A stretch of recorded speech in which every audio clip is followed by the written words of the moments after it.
Imagine this. Imagine getting to the end of your life, you meet God, and instead of hearing the words, "Well done, good and faithful servant," God says, "I just want to show you what you could have been. I just want to show you what I had in store for you," and you kind of missed it. Imagine that.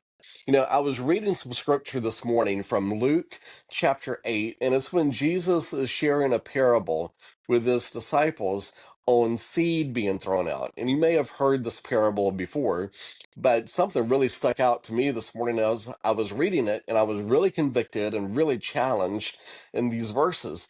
Jesus is talking about the seed being thrown out. Some of it falls on rocky places, can't grow, but this is the part that really stuck out to me. It says, "Some of the seed fell in the middle of thorns, and the thorns grew up with it and choked it."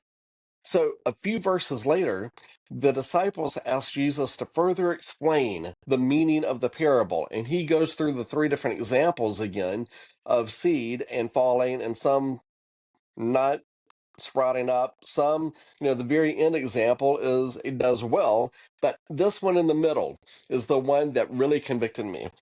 So Jesus goes on to further explain the one that gets choked out.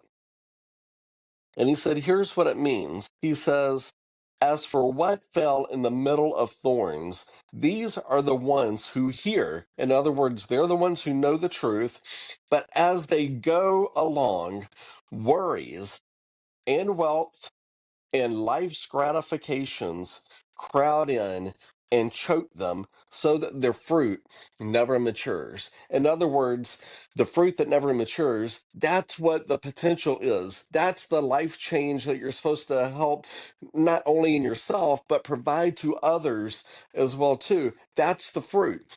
And if we're getting choked out because of worries we have through life, or because of maybe wealth and making money or life's gratifications, if those are the things that are our main priority and our main focus each and every day, we're choking out the potential that God has for us.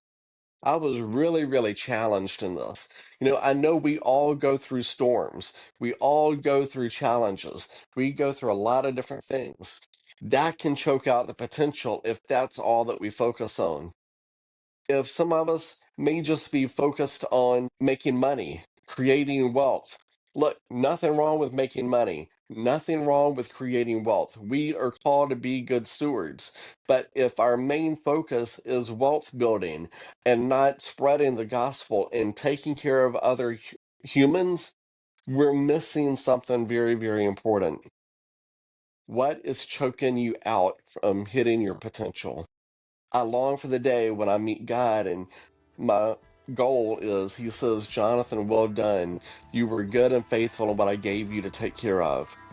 But I know right now I've got to make some changes. I just want to challenge you with that. It's a lesson I've learned this week and some scripture I've been reading, but I want to challenge you with that. What are things that are choking you out from hitting your full potential that God has for you? Hope you have a great, great day. Anything I can help you with, please always feel free to reach out. Let me know. Talk to you later.